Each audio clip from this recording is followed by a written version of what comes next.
नमस्कार मित्रों, अतुलाइएस एकेडमी के यूट्यूब चैनल पर आप सभी का बहुत बहुत स्वागत है। मेरा नाम आस्था शर्मा है। चलिए आज के अभ्यास सीरीज के करंट अफेयर्स एमसीक्यू प्रश्न स्टार्ट करते हैं।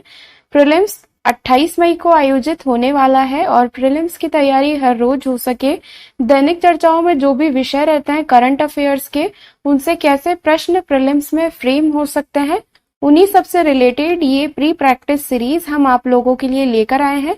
यहाँ पे प्रैक्टिस के साथ साथ गैस वर्क और एलिमिनेशन से हम लोग क्वेश्चन सॉल्व करते हैं।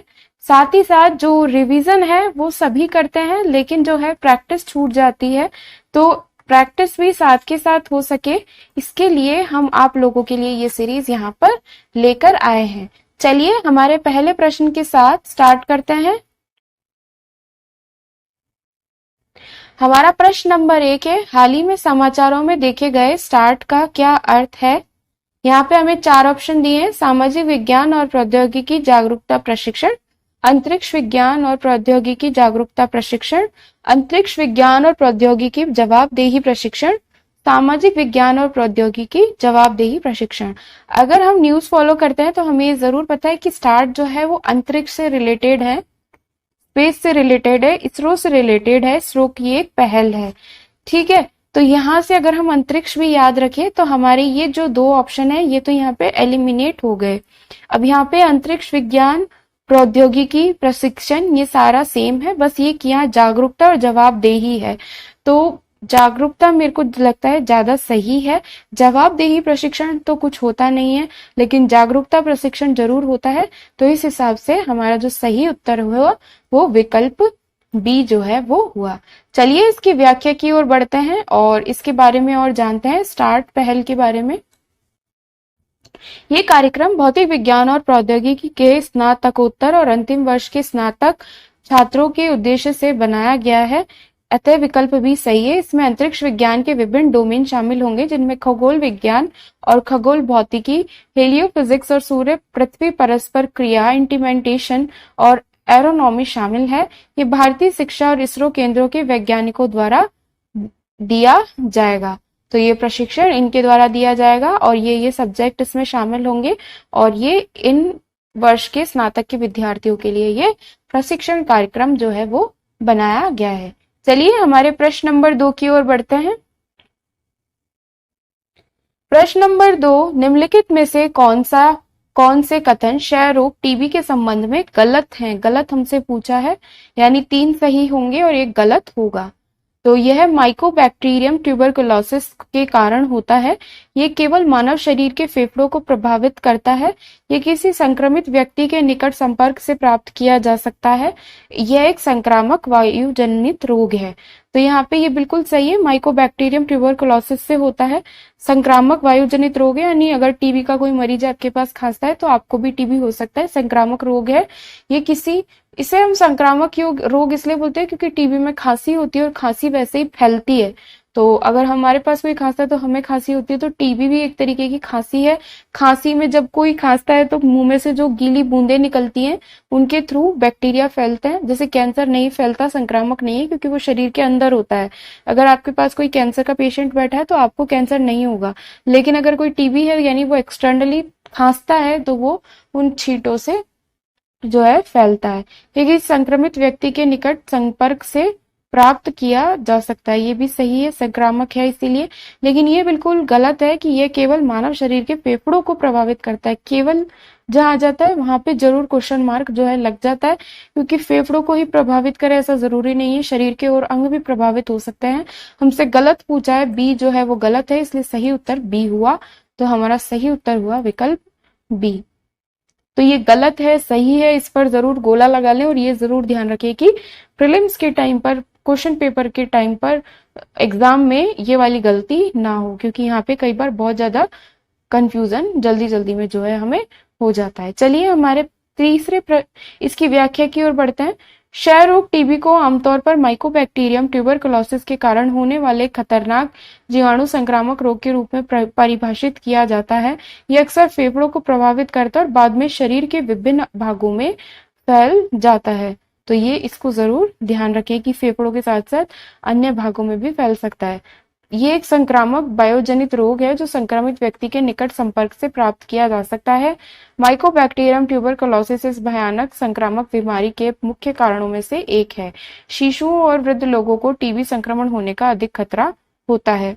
एचआईवी मधुमेह के कारण कमजोर प्रतिरक्षा प्रणाली वाले व्यक्ति इस संक्रामक रोग की चपेट में जल्दी आ जाते हैं। तो ये हमने यहाँ पे ट्यूबरकुलोसिस यानी क्षय रोग के बारे में जो है जाना। चलिए हमारे प्रश्न नंबर 3 की ओर बढ़ते हैं। प्रश्न नंबर 3, हाल ही में खबरों में रहा डीएनए क्या है? ये अणु जो एक जीव के विकास और कार्य प्रणाली के लिए आनुवंशिक जानकारी रखता है। एकल फंसे हुए अणु जिनमें न्यूक्लियोटाइड्स की एक छोटी श्रृंखला होती है। अणु जो अपने आप में प्रतिकृति नहीं करता है। यह हमारे शरीर में प्रोटीन के संश्लेषण में मदद करता है। तो यहाँ पे हमसे पूछा है कि डीएनए क्या है। तो डीएनए हमको पता है कि ये डीओरिक्सो न्यूक्लिक एसिड होता है जो डीएनए यानी हमारी आनुवंशिकी की जानकारी रखता है। यानी एक माँ से या पिता से अपने बच्चे के अंदर जो आनुवंशिकता जाती है वो डीएनए आरएनए के थ्रू जाती है। तो हमारा सही उत्तर हुआ विकल्प ए। चलिए इसकी व्याख्या की ओर बढ़ते हैं और डीएनए के बारे में और जानते हैं।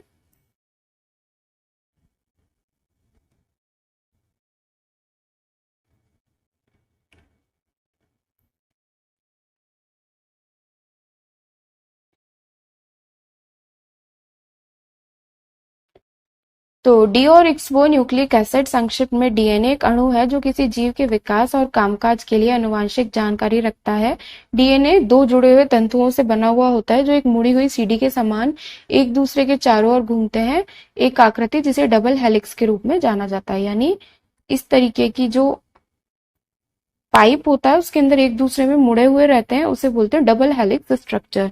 तो ये इस तरीके का होता है। तो इसमें ये इस तरीके से एक दूसरे के अंदर समाये रहते हैं।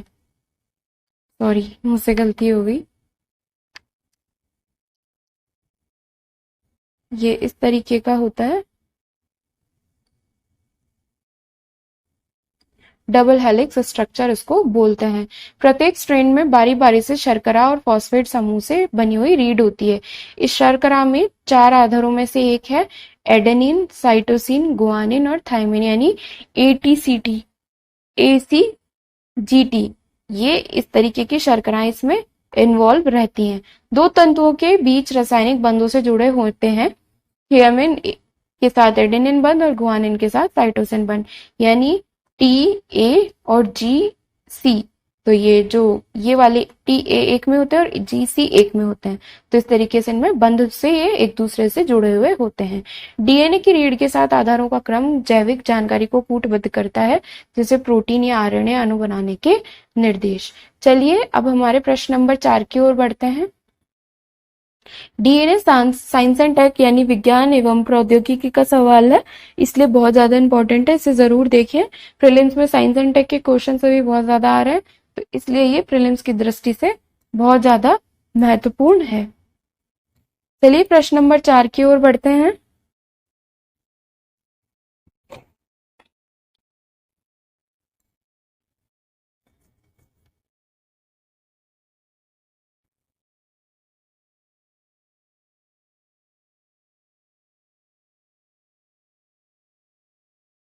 गर्भकालीन मधुमेह मेलेटस जीडीएम के संबंध में निम्नलिखित कथनों पर विचार करें। ये एक ऐसी स्थिति है जिसमें प्लेसेंटा द्वारा बनाया गया एक हार्मोन शरीर को प्रभावी ढंग से इंसुलिन का उपयोग करने से रोकता है। कोशिकाओं द्वारा अवशोषित होने के बजाय रक्त में ग्लूकोज का निर्माण होता है। तो यहाँ पे एक बीमारी है जीडीएम, उसके बारे में पूछा है। यहाँ पे दोनों पूछा है कि दोनों मतलब कौन सा कथन सही नहीं है। यहाँ पे दोनों ही कथन बिल्कुल सही है। हमसे गलत पूछा है तो गलत कोई सा भी नहीं है। तो हमारा सही उत्तर हुआ न तो 1 न ही 2, क्योंकि कई बार क्या होता है हम यहाँ कंफ्यूज हो जाते हैं। सही है और गलत पूछा यानी दोनों ही सही है, तो हमारा सी ना होके डी उत्तर होगा। ठीक है, चलिए इसकी व्याख्या की ओर बढ़ते हैं और गर्भकालीन मधुमेह मेलेटस बीमारी के बारे में और जानते हैं, क्योंकि ये बीमारी हाल ही में खबरों में रही थी। इस पे कोई शोध आया था तो इसलिए ये खबरों में रही थी, तो इससे सवाल आने के चांसेस हैं। ये एक ऐसी स्थिति है जिसमें प्लेसेंटा द्वारा बनाया गया एक हार्मोन शरीर को प्रभावी ढंग से इंसुलिन का उपयोग करने से रोकता है। यानी प्लेसेंटा क्या होता है? आहार नाल। तो उसमें कैसा हार्मोन बन जाता है जो शरीर को प्रभावी ढंग से इंसुलिन उपयोग करने से रोकता है। जो इंसुलिन होता है जो बहुत ही इंपॉर्टेंट होता है, डायबिटीज वाले जो लोग होते हैं उनको इंसुलिन की कमी हो जाती है तो उन्हें इंजेक्शन देने पड़ते हैं।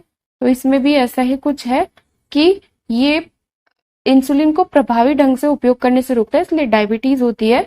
कोशिकाओं द्वारा अवशोषित होने की बजाय रक्त में ग्लूकोज का निर्माण होता है। तो हमारी जो कोशिकाएं हैं वो तो ग्लूकोज को अवशोषित नहीं करती बल्कि वो रक्त में जाके मिल जाता है, इसलिए कथन 2 भी सही है। ये गर्भावस्था की आम चिकित्सा जटिलता और चयापचय संबंधी विकार है। चलिए हमारे प्रश्न नंबर 5 की ओर बढ़ते हैं।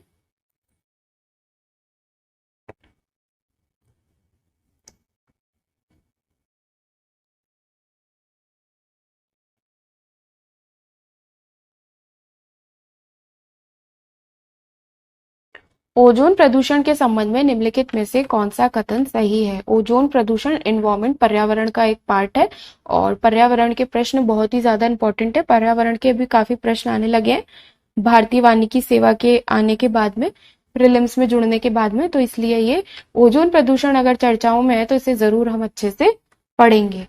तो यहाँ पे हमें 4 कथन दिए और पूछा कौन सा सही है। तो ground level ozone, tropospheric ozone एक वायु प्रदूषक है जो लोगों और पौधों को हानि पहुंचाता है। ग्राउंड लेवल ओजोन एक रंगहीन और अत्यधिक जलन पैदा करने वाली गैस है जो पृथ्वी की सतह के ठीक ऊपर बनती है।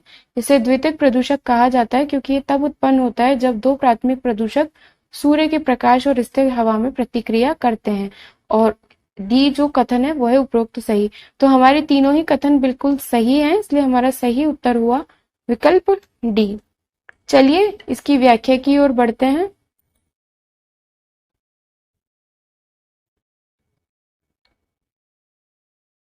ओजोन 2 तरह की होती है, एक तो ग्राउंड लेवल ओजोन होती है और एक जो ऊपर अंतरिक्ष में पाई जाती है वो ओजोन होती है। तो जो अंतरिक्ष में पाई जाती है वो ओजोन हमें बचाती है।